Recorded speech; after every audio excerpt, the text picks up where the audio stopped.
आप सबों का स्वागत है हमारे YouTube चैनल शिक्षा वाटिका नंबर 1 में। तो प्यारे विद्यार्थियों, मैं आप लोगों के लिए इस वीडियो में लेकर आया हूं समास। ये समास क्लास 9 में भी पूछा जाता है, क्लास 10 में भी पूछा जाता है, और यदि आप किसी प्रकार का कॉम्पिटिटिव एग्जामिनेशन देते हैं जैसे रेलवे का, एसएससी का, तो ये समास जरूर पूछा जाता है। तो आपको हम आज सिखाते हैं इस वीडियो में समास। समास क्या होता है, ये कितने प्रकार के होते हैं, सभी समास का भेद के द्वारा मैं आपको समझाने का कोशिश करूंगा। और ये मेथड आपको बताऊंगा कि किस मेथड से आप एमसीक्यू क्वेश्चन को अति शीघ्र सॉल्व कर लेंगे। तो देखते हैं समास। सबसे पहले देखिए ये समास होता क्या है, इसका पहले परिभाषा आप देखिए। समास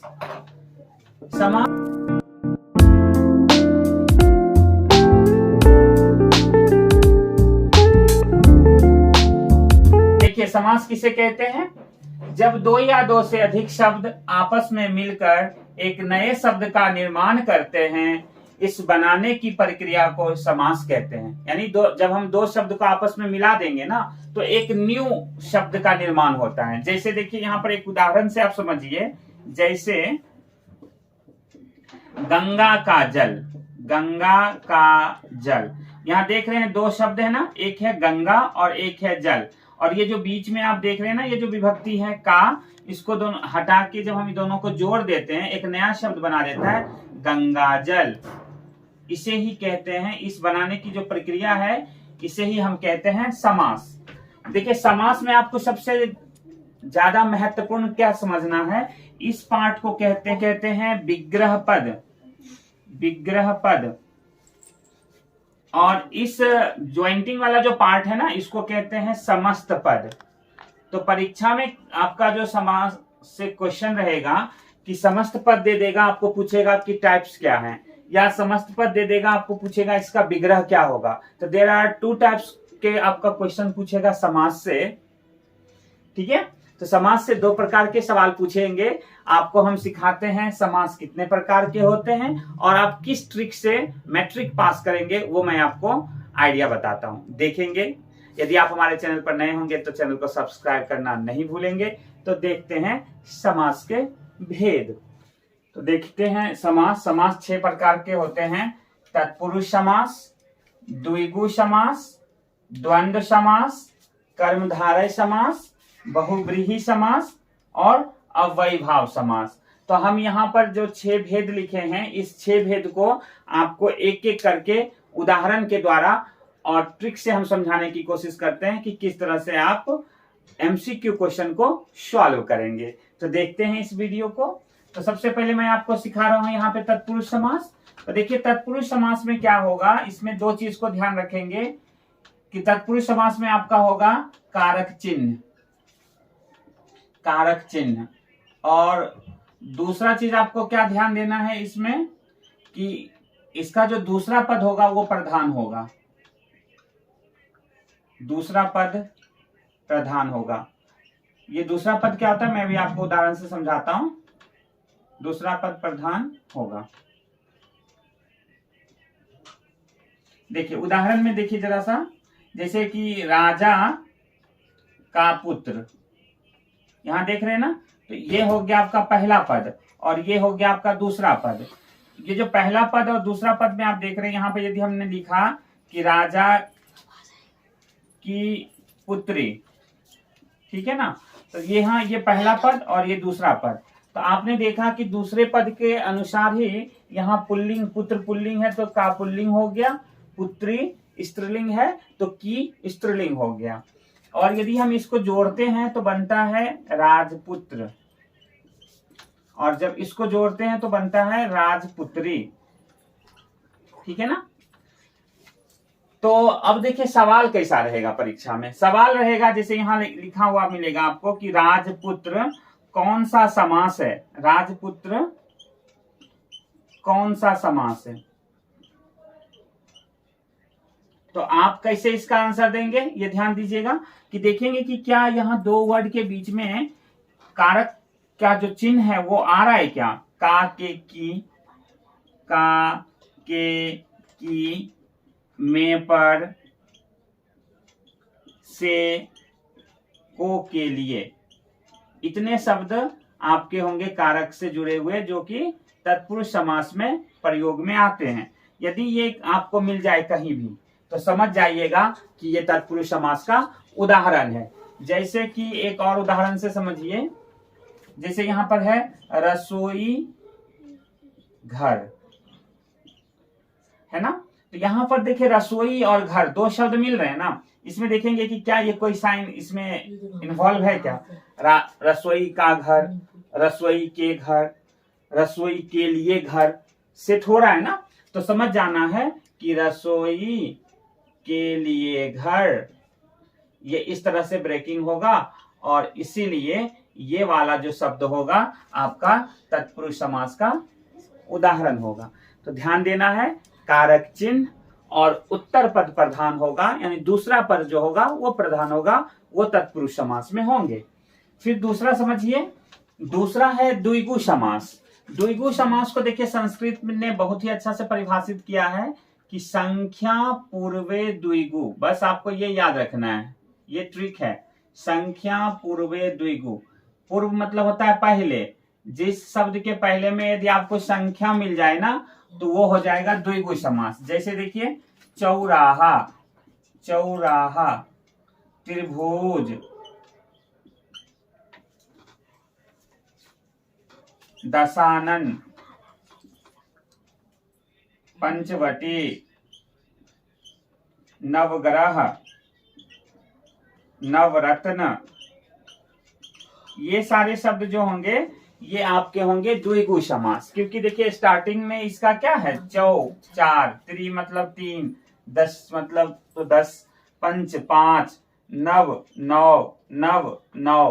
तो इसको जब हम ब्रेक करेंगे तो होगा 4 राहों का समाहार, राहों का समाहार।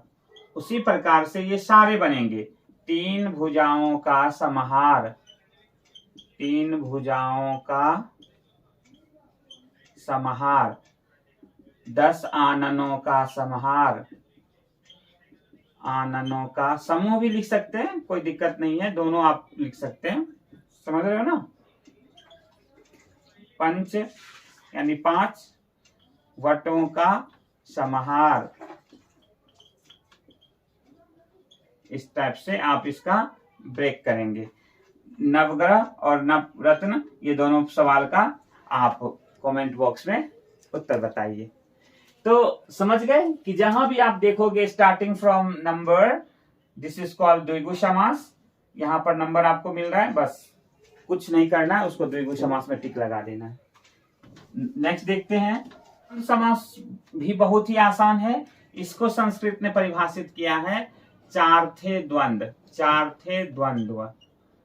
चौ मतलब संस्कृत में होता है और, यदि आपको कहीं भी मिल जाए और या तथा, ऐसे शब्द यदि दो शब्द के बीच में मिल रहे हो या डैश, तो समझ जाना है यह है आपका द्वंद्व समास। जैसे माता पिता, माता पिता, माता और पिता, माता और पिता। न्याय अन्याय, न्याय अन्याय, न्याय और अन्याय, न्याय और अन्याय। तो देखो बच्चों, ध्यान दोगे आप इस बात पर क्या, कि जब भी हम इस तरह के शब्द को बनाएंगे, जब भी, तो यहां पर आपको मिलेगा डैश, और नहीं तो यहां और ये हमेशा आपको एंटोनिम्स होंगे या अपोजिट जेंडर वाले शब्द होंगे, जो मिलते जुलते शब्द होंगे, द्वंद्व समास होंगे। जैसे न्याय अन्याय, माता पिता, दाल भात, भाई बहन, इस तरह के शब्द आपको मिलेंगे, उसे आप द्वंद्व समास में समझेंगे और टिक लगाएंगे। नेक्स्ट देखते हैं कर्मधारय समास। कर्मधारय समास में 2 चीज पर ध्यान देंगे। इसमें आपका होता है विशेषण और विशेष्य के गुण, विशेषण और विशेष,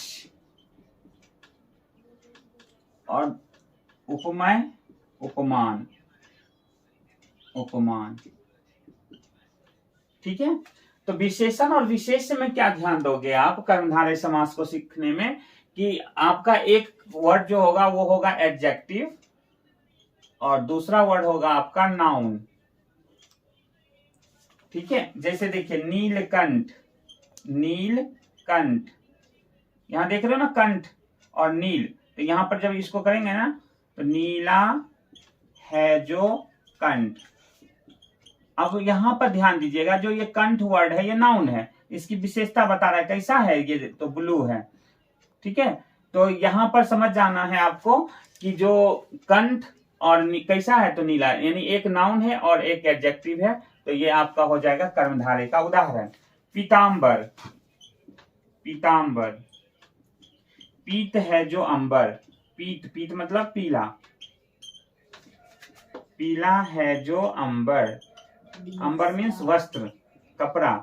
तो देखिए कपड़े का विशेषता बता रहा है कैसा है तो पीला है, तो ये आपका हो जाएगा एडजेक्टिव वर्ड और ये हो गया नाउन। तो ऐसे शब्द होते हैं, आप देखेंगे कर्मधारय का उदाहरण। उपमेय और उपमान समझिए क्या है, जैसे कि कहा जाए घनश्याम, घनश्याम। अब ये था देखिए घन और श्याम दोनों नाउन है, लेकिन श्याम कैसे हैं तो घन के समान, तो जिसकी विशेषता बताई जाती है उसे कहते हैं उपमेय, और जिससे उसकी तुलना की जाती है या जिससे उसकी विशेषता बताई जाए उसे कहते हैं उपमान। अब यहाँ पर देखिए श्याम कैसा है तो घन के समान, तो घन के समान श्याम। जब भी आपका इस तरह का शब्द मिलेगा, ठीक है, घन के समान श्याम, देह लता, लता रूपी देह, ऐसे शब्द होते हैं कर्मधारय समास के उदाहरण। नेक्स्ट देखिए बहुब्रीहि समास। ये थोड़ा सा ध्यान देंगे, ज्यादा हार्ड नहीं है। इसका परिभाषा है कि अन्य पद प्रधाने बहुब्रीहि, अन्य पद प्रधाने बहुब्रीहि, बहुब्रीहि। इसमें क्या कहने की कोशिश कर रहा है, अन्य पद, अन्य पद मतलब थर्ड पार्टी का को शो करेगा। थर्ड पार्टी शो करने का अर्थ है, देखिए जरा सा सब सवाल को अच्छी तरह से समझिए इस परिभाषा को। जैसे कहा चंद्रशेखर, ठीक है, मैंने कहा लंबोदर, बहुत ही इंपॉर्टेंट ये वर्ड मतलब उदाहरण है, ये बार बार पूछा जाता है लंबोदर। तो देखिए चंद्र है शिखर पर जिसका, शिखर पर जिसका। जल्दी से कोई कॉम्पिटिटिव एग्जामिनेशन हो या क्लास 9-10 का एग्जाम, ब्रेकिंग कम पूछता है, आपको पूछेगा चंद्रशेखर कौन सा समास का उदाहरण है। तो थर्ड पार्टी को देखिए इसको कैसे कर रहा है, चंद्र है शिखर पर जिसका, किसके शिखर पर चांद है, देखिए ना शिव जी को आप इस तरह से जटा के ऊपर उनका इस तरह से चांद रहते हैं ना, इसलिए इनका नाम है चंद्रशेखर अर्थात शिव। यहाँ पर आपका ब्रैकेट में लिखा हुआ मिलेगा शिव, तो समझ जाना है कि ये उदाहरण है बहुब्रीहि का। लंबोदर, लंबा उदर है जिसका। अब देखिए लंबा उदर, उदर मतलब क्या होता है, उदर का मतलब होता है पेट। अब लंबा पेट है जिसका, किसका होता है लंबा पेट, किसको कहते हैं, गणेशा को कहते हैं ना, गणेश को। तो गणेश यहाँ पर जो शब्द है ये आपका हो जाएगा बहुब्रीहि समास। ओके, समझ गए। अब लास्ट और आसान, अब देखिए अव्ययी भाव समास। अव्ययी भाव समास में क्या होता है कि पहला पद अव्यय होगा, पहला पद अव्यय होगा। अब यहां सवाल उठता है कि ये अव्यय होता क्या है, तो देखिए समझिए कि अव्यय वह अविकारी शब्द है जिसका रूप, लिंग, वचन और कारक नहीं बदलता है। मतलब कि जैसे देखिए संज्ञा हुआ, सर्वनाम हुआ, विशेषण हुआ और क्रिया, ये सारे शब्द बदलते हैं। आप देखिए लड़का, लड़की, है ना, लड़का, लड़कों, तो ऐसा शब्द आपने देखा कि स्त्रीलिंग भी है, बहुवचन भी है, बदल रहा है ना, लड़का से लड़की या लड़कों। सर्वनाम पे आइए, वह, वे दोनों, वे सब, ये भी बदल रहा है रूप। विशेषण भी आप यदि प्रत्यय लगा देते हैं तो वो भाववाचक संज्ञा बन जाता है, जैसे सुंदर से सुंदरता, है ना। क्रिया में भी देखेंगे, पढ़ना, पढ़ता है, पढ़ेगा, पास्ट, फ्यूचर और प्रेजेंट के अकॉर्डिंग वो भी बदलता है। लेकिन एडवर्ब, प्रीपोजिशन, कंजंक्शन और इंटरजेक्शन ये सारे शब्द नहीं बदलते हैं, उसे ही कहते हैं अव्यय। तो ऐसे ही शब्द रहेंगे, जो भी यहां रहेगा आपका क्रिया विशेषण, समुच्चय बोधक अव्यय और विस्मयादि बोधक अव्यय, ये सब रहेंगे। जैसे देखिए आसान है ये, थोड़ा 4-5 ही इसका उदाहरण है, आप उसको रट्टा मार लीजिए, वो सवाल हमेशा रहता है, उससे ज्यादा कुछ नहीं। जैसे देखिए यथाशक्ति,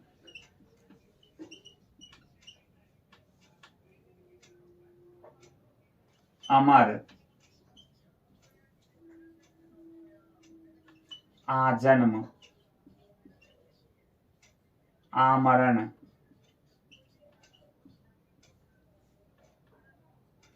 भरपेट, प्रतिदिन, प्रतिदिन।